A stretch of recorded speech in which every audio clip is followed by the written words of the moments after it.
So, I mean, ideally, every hire is the perfect hire, but when you're actually working with your staff, sometimes there's behaviors and attitudes and things you want to correct or see improve. And yet sometimes getting someone to change their behavior feels like you're pushing a boulder up a hill. It feels like an impossible challenge. So what are some really effective things that leaders can do when they have those problem situations to change behavior of staff and actually see a change? Well, I would say the first thing that they have to do is stop thinking that they can influence an employee's behavior with information.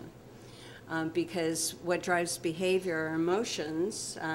Logic does not drive behavior. You can get the idea and you can think that you're on the same page because you've given an employee information about what they need to do to be successful, and then the employee goes and does what they feel like.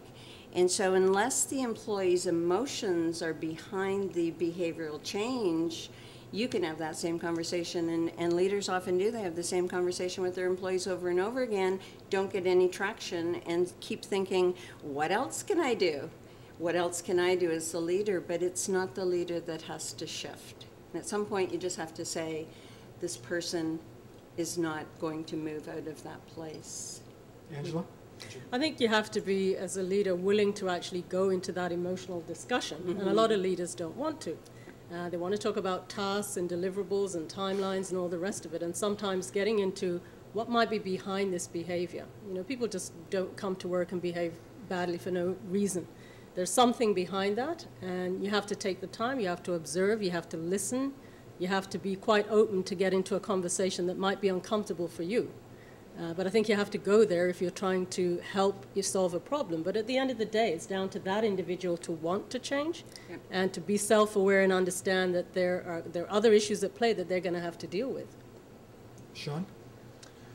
Yeah, that's an interesting point. You know, taking the time to slow it down and try to understand what else is going on, whether it's dealing with their personality.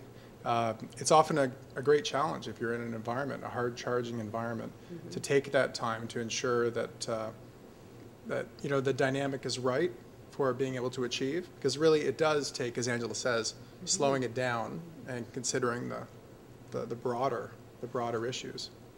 Okay, our second question.